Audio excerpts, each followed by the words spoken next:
अश्रद्धान स्पुरुषा धर्मस्यास्य परं तप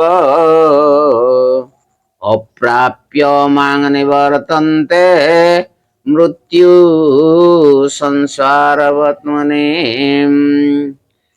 हे नर हे परं तप उपरोक्त धर्मरे श्रद्धा रखुनथिबा पुरुष माने मते प्राप्त न होई मृत्यु रूपक संसार चक्र रे घुरी चालंती।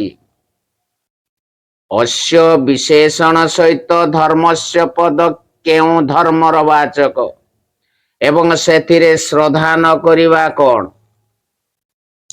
पूर्व श्लोकरे जेउ विज्ञान सहित ज्ञानर महात्म्य कुहागला एवं आगकू यही अध्याय रे जहार वर्णना करा जाइछि एठारे अस्य विशेषण सहित धर्मस्य पदटी हेउछि ताहार वाचक। यही प्रसंग रे वर्णना करा जाइथिबा भगवानंकर स्वरूप प्रभाव गुण ओ महत्व तथा तांको प्राप्तिर उपाय को एवं तार फल को सत्य बोली न मानी असम्मान करिबा ओ विपरीत भावना करिबा एवं ताहा केवल चाटुबाणी बोली बुझिबा आदि जेउ विश्वास विरोधी भावनाश को रहिछि ताही सेतिरे श्रद्धा करिबा। अश्रद्धानाः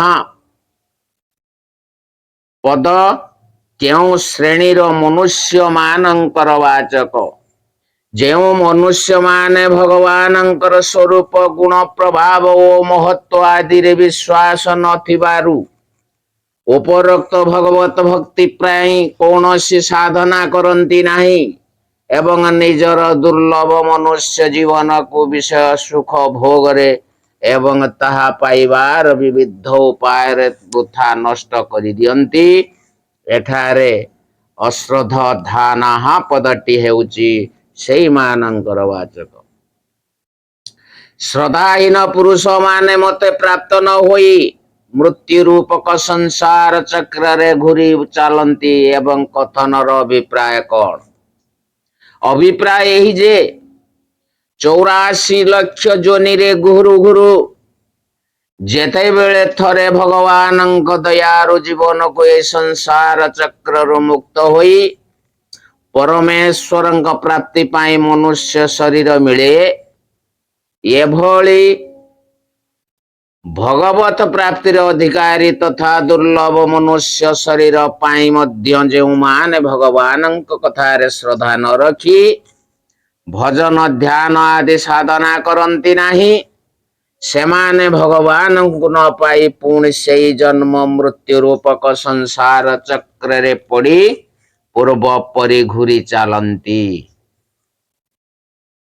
पूर्व श्लोक रे भगवान जेउ विज्ञान सहित ज्ञान उपदेश देबा पाई प्रतिज्ञा करिथिले तथा जहार महात्म्य वर्णना करिथिले वर्तमान ताहा आरंभ करी से सर्वप्रथमे 2टी श्लोक रे प्रभाव सहित निजर अव्यक्त स्वरूप वर्णना करुछंती।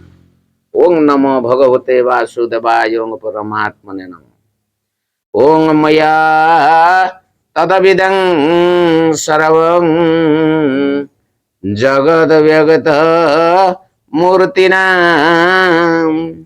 मतस्थानि सर्वभूतानि न चाहं स्वतवस्थितः।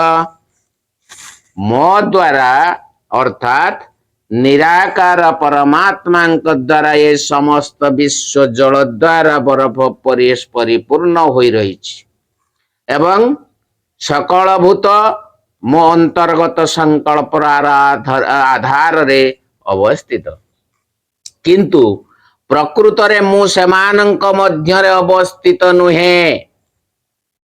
अव्यक्त मूर्ति ना पद द्वारा भगवानंकर केउ स्वरूप को लक्ष्य करा जाइछि।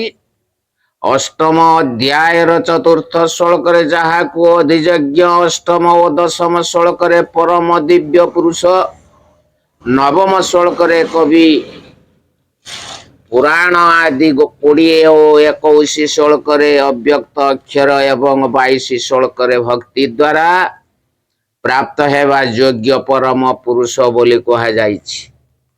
सेई सर्वव्यापी सगुण निराकार स्वरूप को लक्ष्य करी एठारे अव्यक्त मूर्ति ना पद प्रयोग करा जाइछि।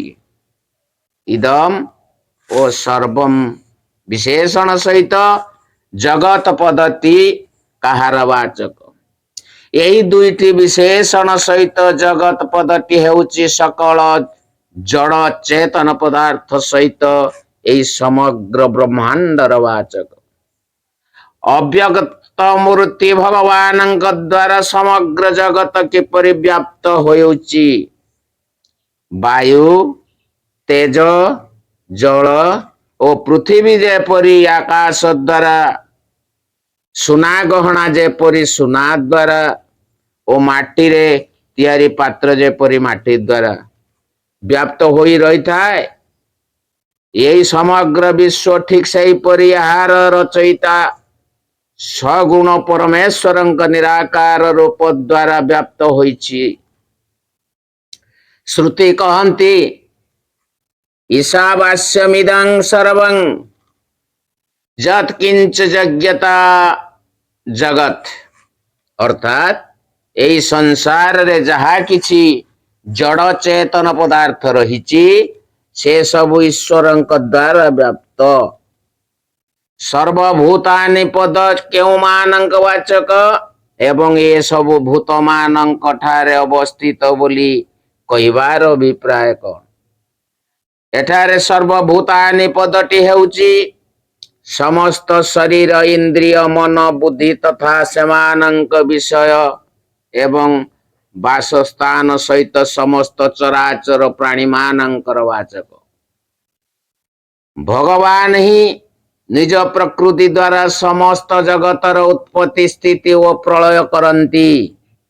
से ही यही समस्त जगत को निजर कौनसी एक अंशरे धारण करी रखिछंती एवं एकमात्र से ही समस्तंकर गति भर्ता निवास स्थान आश्रय प्रभव प्रलय स्थान और निधान एपरी भाव रे समस्तंकर स्थिति भगवानंकर अधीन। अतएव सकल भूत भगवानंक ठारे अवस्थित बोली कहा जाइछि। जदि यही समस्त जगत भगवानंक द्वारा परिपूर्ण तेबे मु से सब को भूतंक मध्यरे अवस्थित नुहे बोली कहिबार तात्पर्य कौन। मेघरे आकाश थिला भली समस्त जगत मध्यरे भगवान अणु अणुरे व्याप्त होई रहिथिले मध्य से सबुठारु सर्वता अतीत ओ संबंध रहित। मेघ छाड़ी जिबा परे भी जेपरी आकाश रे समस्त जगत नाश होई जिबा परे मध्य सेही परी भगवान पूर्ववत रहंती तांकर नाश हुए नाही। जो माने ही जगतर कौनसी गंध मध्य नाही सेठारे भी भगवान निज महिमा रे अवस्थित रहंती। यही भाव देखाइबा निमंते भगवान कहिचंती प्रकृत रे मु सेही भूत मानक मध्य रे अवस्थित नुहे। अर्थात मु निजे निज मध्य रे ही नित्य स्थित अटे। मु सेही भूत मानक मध्य रे अवस्थित नुहे। भगवानंकर एक कथनर पदटी निम्नलिखित अर्थ ग्रहण करा जाए तेबे आपत्ति कौन। यथा प्रथमत जेपरी प्रश्नर विभिन्न जीव ओ पदार्थ स्वप्न द्रष्टा पुरुषर निभितरे थिबारु सेही पुरुष सेमानंक भितरे सीमित होई न थाए बाहर मध्य थाए। सेही परी सारा जगत भगवानंकर एक अंशरे रहिथिबारु भगवान ता मध्यरे सर्वत्र व्याप्त होइथिले मध्य ताहारी भितरे सीमित नुहंती।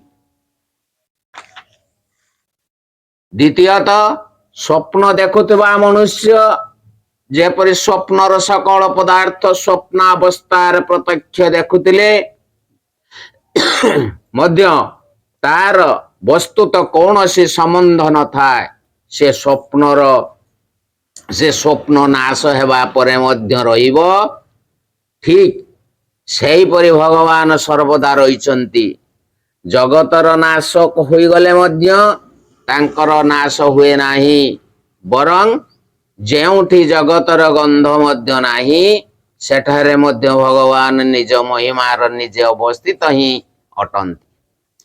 ଏହି ପ୍ରକାରରେ ସେ ତାଠାରୁ ସର୍ବଥା ଅତୀତ ଓ ନିର୍ଲିପ୍ତ ହୋଇଥିବାରୁ ସମସ୍ତେ ନଥାନ୍ତି। ତୃତୀୟତଃ, ସ୍ୱପ୍ନର ସକଳ ପଦାର୍ଥ ଯେପରି ବସ୍ତୁତ ସ୍ୱପ୍ନଦ୍ରଷ୍ଟା ପୁରୁଷ ଠାରୁ ଅଭିନ୍ନ, ମୁଁ ତାର ସ୍ୱରୂପ ହୋଇଥିବାରୁ ସିଏ ତା ମଧ୍ୟରେ ନଥାଏ, ବରଂ କେବଳ ସେ ହିଁ ଥାଏ। ଠିକ ସେହିପରି ସମସ୍ତ ଜଗତ ମଧ୍ୟ ଭଗବାନଙ୍କ ଠାରୁ ଅଭିନ୍ନ ତାଙ୍କରି ସ୍ୱରୂପ ହିଁ ହୋଇଥିବାରୁ ସେ ତା ମଧ୍ୟରେ ନଥାନ୍ତି, ବରଂ କେବଳ ସେ ହିଁ ଥାନ୍ତି। ଏପରି ଭାବରେ ଜଗତର ଆଧାର ଏବଂ ତାଠାରୁ ଅତୀତ ହୋଇଥିବାରୁ ଏବଂ ଜଗତ ତାଙ୍କ ସ୍ୱରୂପ ହିଁ ହୋଇଥିବାରୁ ସେ ଜଗତରେ ଅବସ୍ଥିତ ନୁହନ୍ତି। ତେଣୁ ଭଗବାନ ଏଠାରେ ଦର୍ଶାଇ ଦେଇଛନ୍ତି, ମୁଁ ଜଗତର ଅଣୁରେ ବ୍ୟକ୍ତ ହୋଇଥିଲେ ମଧ୍ୟ ବସ୍ତୁତ ତା ମଧ୍ୟରେ ନାହିଁ, ବରଂ ମୁଁ ନିଜ ମହିମାରେ ହିଁ ଅଟଳ ରୂପେ ଅବସ୍ଥିତ।